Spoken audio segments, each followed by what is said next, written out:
রাতের আধার বিদ্যুৎ করে প্রভাতে সূর্যের হালকা কিরণ নিশিটা ভোর হয়ে যাচ্ছে। রাধারানী বলছে ললিতাকে, ললিতা রে দেখ দেখ দেখ, বিদ্যুতের গতিকে হার মানিয়ে নিশি আজ যেন তড়িৎ গতিতে প্রভাত পেয়ে গেল। বললে এত তাড়াতাড়ি প্রভাত কেন হলো? বধূ তো এলো না, আমার যে আর গোবিন্দ সেবাই করা হলো না, আমার দেহ দিয়ে আর গোবিন্দ সেবা করা হলো না। বধূ এলো না, কুঞ্জে রাধারানী কাঁদছে। যা নিয়ে যা, এই ফুলমালা সব নিয়ে যমুনায় ফেলে দিয়ে আয়। ললিতা ফুলমালা সব নিয়ে মাথায় করে যমুনায় ফেলে দিল। অমনি যমুনা মূর্তিমন্ত হয়ে গেল। বলে ললিতা রে আজ নেব না, আমি ব্রজে কেন এলাম, বৃন্দাবনে কেন জন্ম নিলাম? গোবিন্দ প্রসাদী, গোবিন্দ সেবা করবো বলেই তো তোরা প্রত্যেকদিন গোবিন্দ সেবার ফুলমালা আমায় দিস, আমি অঙ্গে ধারণ করি। কিন্তু আজ নেব না। কেন? আজ ফুলমালা যে গোবিন্দ সেবায় লাগে নাই, কেমন করে নেব বলতো? যমুনা জলে তোড় দিয়ে ওই ফুলমালা সব পাড়ে তুলে দিয়েছে। রাধারানী আমার কুঞ্জে বসে আছে। ললিতা ফুলমালা সব যমুনায় ফেলে দিয়ে চলে এসেছে। আর দিকে গোবিন্দ আজ ললিতা চন্দাবলীর কুঞ্জ থেকে গোবিন্দে কি করছেন? গোবিন্দ রাধার কুঞ্জের দিকে আসছে। ললিতা দূর থেকে দেখছেন কে একজন আসছে এদিকে। প্রভাত তো সবে হচ্ছে, রাতের অন্ধকার বিদ্যুৎ করে মনে হচ্ছে কেউ একজন আসছে, হেলে দুলে আসছে। দেখে মনে হচ্ছে দাদা বলরাম আসছে। কেন না, বলরাম নীল শাড়ি পরেন, বলরাম একটু হেলে দুলে চলেন। হ্যাঁ, মনে হচ্ছে মদমত্ত হস্তি চলেছে কমলিনী তুলবে বলে। হস্তি যেমন চলে মদমত্ত হয়ে কমলিনী তুলবে বলে, মনে হচ্ছে ওই কেউ যে ওই লোকটা আসছে ওই রকম মদমত্ত হস্তির মতো। কারণ সারা নিশি গোবিন্দ ঘুমায়নি,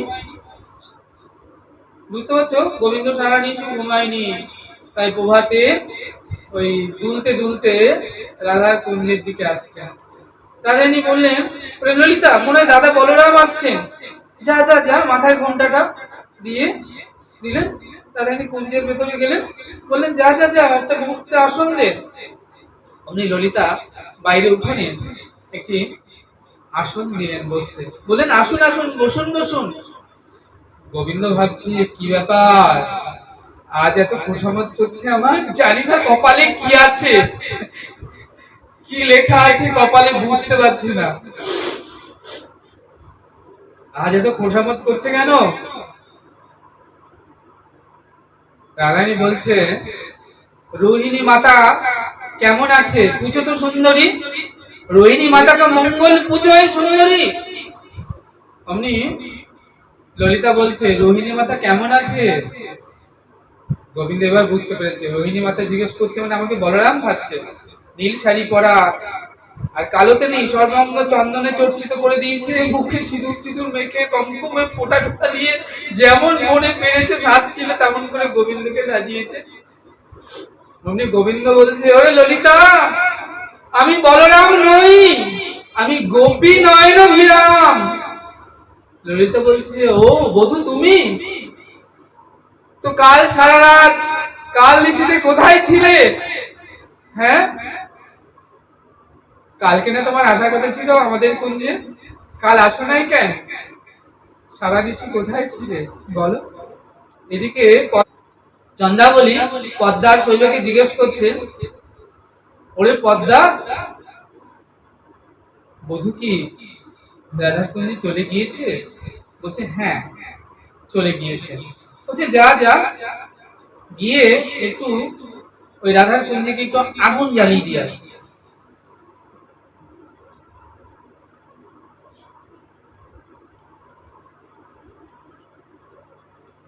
এবার পদ্মা ছুটতে ছুটতে আসছে, ওরে ললিতা ললিতা রে, ঘরে আছিস না? ললিতা বলছে, কি হলো পর্দা, আমার হাত ডাক করছো কেন, কি হয়েছে? না, গোবিন্দ কি তোদের কুঞ্জে এসেছে? এসেছে তো এসেছে, তাতে কি হলো, আমার হাত ডাক করছো কেন? না, বলছিলাম কি, কি বলছিলে? কাল তোদের বধূ সারাত কোথায় ছিল জানিস? কোথায় ছিল? বলছে কাল সারা রাত তোদের বধূ আমাদের কুঞ্জে ছিল। আমরা তো কিছুতেই কুঞ্জে ঢুকতে দেবো না, ঢুকতে দেবো না, ঢুকতে দেবো না, জোর করে ঢুকেছে। আর জোর করে শুধু ঢুকে নাই, আমাদের সই চন্দ্রাবলীর চরণে প্রেম নিবেদন করেছে। বলছে নিবেদন করতেই পারে, তাতে কি হলো? বলছে না, কিছু হয় না, কিন্তু কি হয়েছে জানিস? কাল নিশীতে তোদের বধূ আমাদের সই চন্দ্রাবলীর চরণে আলত্য অর্থাৎ আলতা পরানোর সময় চন্দ্রাবলী তার চরণে নুপুর গাছি খুলে রেখেছিল, কিন্তু প্রভাত হতেই দেখছি যে নুপুর গাছি আর নেই। রাধারানী শুনতে পেলেন এই কথা, তাড়াতাড়ি করে ডাকলেন, চন্দ্রারে আয়, ভেতরে আয় তাড়া করে। বলছে যে এই লোকটাকে, এই বোকা নাগরটাকে বের করে দে। হ্যাঁ, যারা কৃষ্ণ হারাই কৃষ্ণ খুঁজতে আসে নাই, নূপুর খুঁজতে আসে, তাদের কুঞ্জে যায় কেন এই বোকা নাগরটি? হ্যাঁ, কৃষ্ণ হারিয়ে কৃষ্ণ খুঁজতে আসেনি, নূপুর খুঁজতে এসেছে। হ্যাঁ, ওরে চন্দ্রা রে, হ্যাঁ, নূপুর খুঁজতে আসে। হ্যাঁ, রাধারানী ললিতাকে বলেন, ললিতা গিয়ে বল আমাদের রত্নাগারে যত ধন রত্ন আছে সব দিয়ে দে, তাতেও যদি চন্দ্রাবলী নূপুরের দাম শোধ না হয়, তাহলে আমি কি করব জানিস? আমি সারা জীবন ওই চন্দ্রাবলীর দাসী হব, দাসী বৃত্তি করব।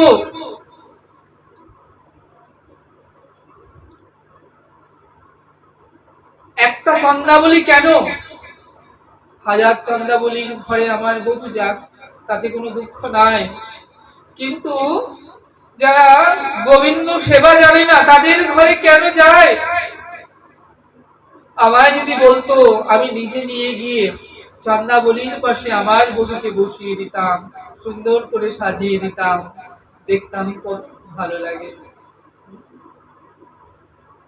কিন্তু এই বোকা নাগরটি তাদের কুঞ্জে কেন যায়?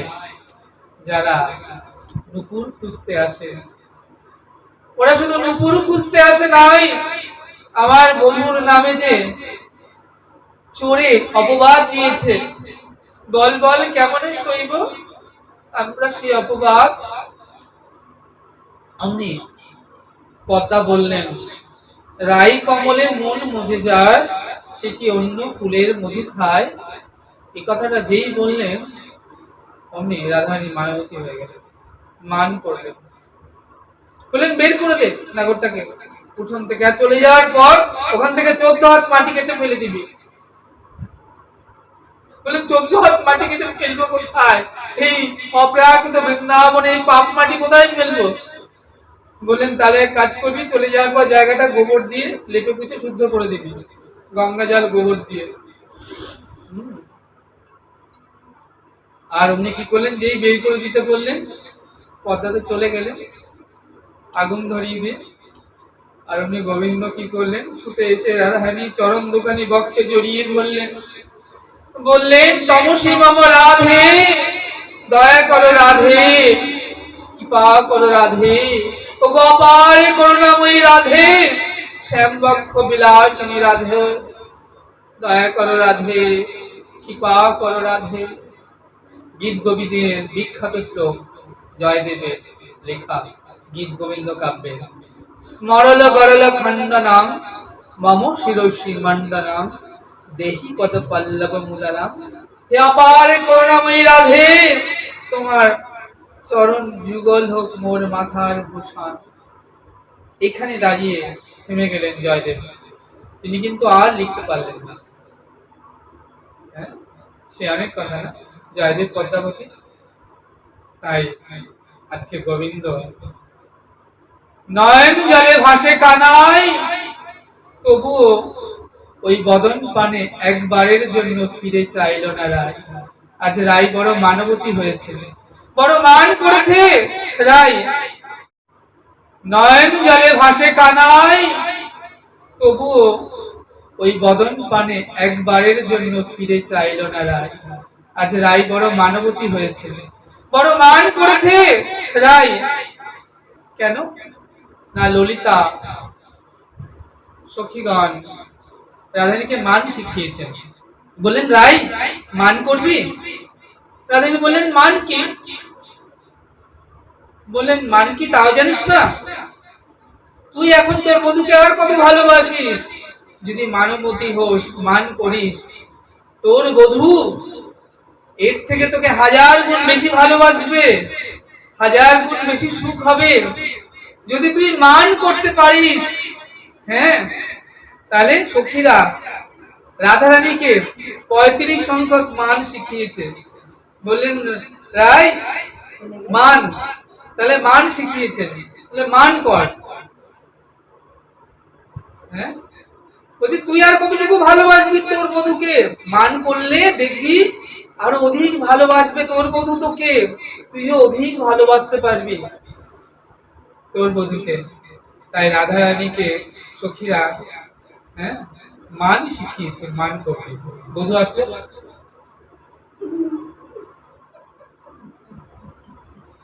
আজকে রাধারানী কি করলেন?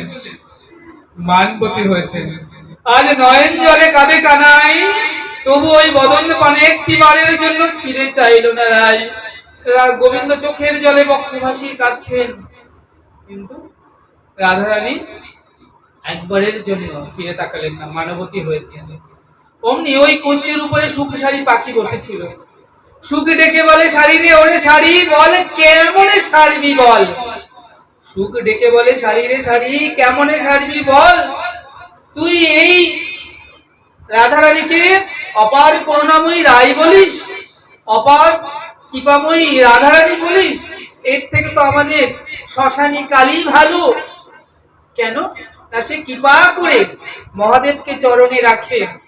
কখনো মহাদেবকে দেখেছো কালীর চরণে অনুনয় বিনয় করতে, চোখের জলে কাঁদতে? তবুও কৃপা করে কালী মহাদেবকে তার চরণে রাখে। আর গোবিন্দ বধূ কত কাঁদলো, কত সাধলো চরণ ধরে, কিন্তু চরণ তলে রাখলো না, চরণ ছাড়া করে দিল। ওরে আমাদের রাই যে কৃষ্ণ ত্যাজি, কৃষ্ণ ত্যাজি ভালো নয়। কৃষ্ণ মতো মহামূল্যবান ধন পেয়েও যারা কৃষ্ণকে, কৃষ্ণ ধনকে অবহেলা করে, কৃষ্ণকে ত্যাজি, তাদের সঙ্গ করা ভালো নয়। তাদের গায়ের বাতাস, অঙ্গের বাতাস গায়ে লাগাও ভালো নয়। আমরা রায় থেকে দূরেই থাকবো, কেন রায় কৃষ্ণ ত্যাজি। হ্যাঁ, এ কথা যখন বলছে উপরে সুখসারী যখন বললে যে তুই ওরে শাড়ি, তুই রাধারানীকে অপার করুণাময়ী রাধে বলিস, এর থেকে তো আমাদের ঈশানী কালী অনেক ভালো, শ্মশান কালী ভালো। যেই বলেছে ও কথা, রাধারানী চরণের দিকে তাকিয়েছে, চরণে তাকিয়ে দেখছে বধূ নেই। বলেন বধূ কই? বধূ নেই। বলেন ওরে ললিতা, ওরে বিশাখা, বধূ কই? আমার বধূকে আমার কাছে এনে দে, বধূ বিহারে থাকতে না রে। আমি বধূ ছাড়া বাঁচবো না রে, বধূ ছাড়া থাকতে পারবো না, আমার বধূকে এনে দে, বধূ কই? ললিতা বিশাখা দিকে বলছে, ললিতা কতই না রঙ্গ জানিস রাই, একবার কলহ করিস, তাড়িয়ে দিস, আবার বলিস বধূ কই, বধূকে এনে দাও, আর কত রঙ্গ করবি বল রাই। অমনি রাধারানী বললেন আমি বধূ ছাড়া থাকতে পারবো না। আর এদিকে গোবিন্দ কি করেছে, যখন যাচ্ছিলেন রাধার কুঞ্জ থেকে, তাড়িয়ে দিয়েছেন তো মনের দুঃখে, এক পা দুপা করে যাচ্ছে, এক পা এগোই তো দুপা পিছু ফিরে চায়। আমায় ডাকে কিনা, বলে যদি একবার ডাকে তাহলে আমি আর যাবো না, আমি থেকেই যাবো এই কুঞ্জে, কুঞ্জ থেকে যাব না। গোবিন্দ এক পা আগে যায় তো দু পা পিছু ফিরে যায়। হ্যাঁ, এমন করে যায়। হ্যাঁ, অমনি রাধারানী ওই চরণের দিকে তাকিয়ে বলে, দেখ দেখ দেখ, চরণ চিহ্ন দেখে যাইছে না, বধূ যাবার ইচ্ছা ছিল না। বধূ যদি যাবার ইচ্ছা থাকবে তাহলে এক পা আগে দু পা পিছু কেন? মানে এক পা আগে যায় তো দু পা পিছু ফিরে যায়।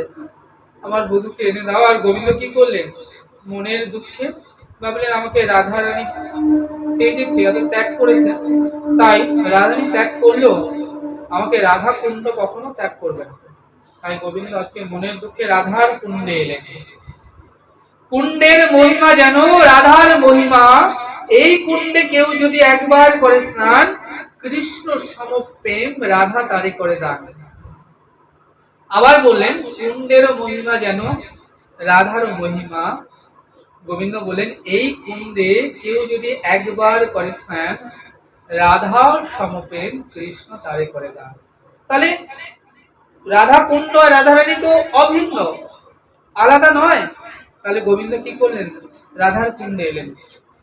এসে অপারের করুণাময়ী বলে রাধে বলে কুণ্ডে যে ঝাঁপ দিলেন, কুণ্ডের জল শুকিয়ে গেল।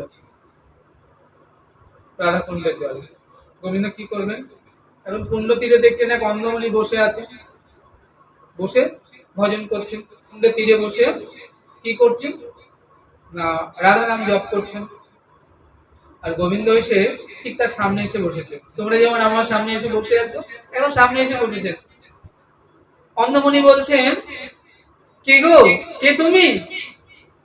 গোবিন্দ বলছেন, আমি রাধা পদ অপরাধী। যেই বলেছে রাধা চরণের অপরাধী, অমনি অন্ধমণি পিছু ফিরে বসেছেন। গোবিন্দ থেকে পিছন দিয়ে বললেন, কি তুমি তো অন্ধ, তাতে আমাদেরকে পিছু ফিরে বসলে যে? বলে, কেন পিছু ফিরলাম জানো? বলা তো যায় না। তোমার যে নয়ন, কৃপার নয়ন, তোমার চরণের ধুলি লেগে অহল্যা পাষাণী মানবী হয়ে হেঁটে চলে যায়। তোমার চরণের পরশে মাধবের ভাঙা তরিখানা সোনার তরিতে পরিণত হয়ে যায়। বলা তো যায় না। তোমার তো কৃপার নয়ন, তুমি যদি একবার আমার নয়নের দিকে কৃপা দৃষ্টি দিয়ে তাকাও, তাহলে আমার এই অন্ধ নয়ন আমি তো চোখ ফিরেও পেতে পারি। আর আমি চোখ ফিরে কি দেখবো? প্রথমে দেখবো রাধা পদ অপরাধীকে, রাধা চরণের অপরাধীকে প্রথম দেখবো। তাই পিছু ফিরে তাকিয়েছে। গোবিন্দ মনের দুঃখে সেখান থেকে উঠে আবার চলেছে যমুনা পুলিনে। আর এখানে থাকা যাবে না। মনের দুঃখে চলেছে যমুনা পুলিন দিয়ে যেতে যেতে কি করছেন? এবার যমুনা পুলিনে তিনি রাধে রাধে লিখছেন বালু তটে। রাধা নাম লিখে বলছে, নাম নামি অভেদ। যেই নাম আর নামি দুটো তো এক। তাই কি করলেন? রাধা নাম লিখে ওই যমুনার তীরে গড়াগড়ি করছে। অপার করুণাময়ী রাধে, কুঞ্জেশ্বরী রাধে, বোজেশ্বরী রাধে, দয়া করো রাধে, একবার কৃপা করো রাধে বলে গড়াগড়ি করছে। এদিকে রাধারানী তিনি কি করেছেন? না, তিনি ললিতা বিশোকা বলছেন, তাকে বলছেন আমার বধূকে এনে দে, তাহলে আমি আর বেশিক্ষণ বাঁচবো না রে। বধূ বিহার আমি কেমন করে থাকবো বল? বলছে, একবার মান করিস, একবার মান করে তাড়িয়ে দিস, আবার একবার বলিস বধূ কই। হ্যাঁ, আর পারি না তোদেরকে নিয়ে। মহাজন এক পাশে দাঁড়িয়ে বললেন, ও ললিতা, তুমি চাকরিটা ছেড়ে দেবে নাকি? তুমি যদি চাকরিটা আমায় দাও না, আমি একবার গোবিন্দকে, একবার রাধারানীর মান ভাঙাবো, একবার গোবিন্দের মান ভাঙাবো, দুজনের মান ভাঙিয়ে দুজনের সঙ্গে মিলন করিয়ে দেবো। তুমি চাকরিটাকে ছেড়ে দেবে, তাহলে আমায় দিতে পারো। মহাজন পাশে দাঁড়িয়ে বলছে।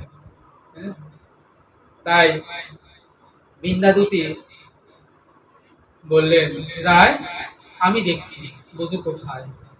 বৃন্দাদূতি খুঁজতে খুঁজতে তিনি কি করলেন? সেবা কুঞ্জে, বৃন্দাবনের অলিতে গলিতে কুঞ্জে, যমুনা পুলিনে যখন এলেন, সব জায়গা খুঁজতে খুঁজতে এসে দেখছেন গোবিন্দ ধুলায় গড়াগড়ি যাচ্ছে, একবার ওইদিকে গড়াগড়ি যাচ্ছে, একবার এদিকে গড়াগড়ি যাচ্ছে, ধুলার মধ্যে, বালু তটে। বিভূতি ভাবছে এ কি, কি হলো, বধুর কিছু কি হলো নাকি? একবার গড়াগড়ি যায় ধুলা, একবার এদিকে হচ্ছে। আর ললিতা ওই বৃন্দা দুদিকে দেখেই গোবিন্দ কি করলেন, উঠে দাঁড়িয়েছে, ধুলো ঝাড়ছে গায়ে। বৃন্দা দুদি বলছে, নবধূ কি হয়েছে তোমার, ধুলায় গড়াগড়ি যাও কেন, কি হয়েছে? বলছে না না, আমি ধুলা মাখি নয়, আমি ধুলা মাখি নাই, বাতাসে ধুলা উড়িয়ে এসেছে গায়ে। দেখো দেখো দেখো, আমি ধুলি মাখি নাই, আমি ধুলা মাখি নাই, বাতাসে ধুলা উড়ে এসেছে গায়ে। দেখো দেখো। বলছেন দুতি, তুমি এখানে কেন? বলছে কেন, রাধারানী যে ব্রত করেছে, আমাদের সই একটা ব্রত করেছেন। বলছে কি ব্রত? মান ব্রত,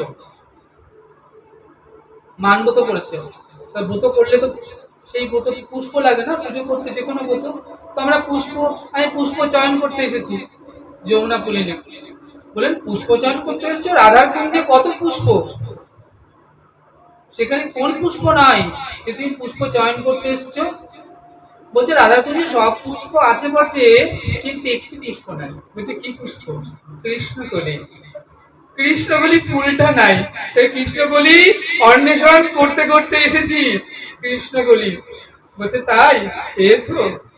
বলছে হ্যাঁ পেয়েছি, কিন্তু ওই যে ধূসর ধুলা মাখা ও ফুল যে রাধার পুজোয় লাগবে না, সেবায় লাগবে না, ধুলো মাখা পুষ্প রঙে ধুলায় গড়াগড়ি যায়, ও কৃষ্ণগুলি ফুল পুজোয় লাগবে না। অমনি গোবিন্দ কি করলেন, গোবিন্দ দুতিকে বললেন, দুতি একবার রাধাপদ দর্শন করিয়ে দাও।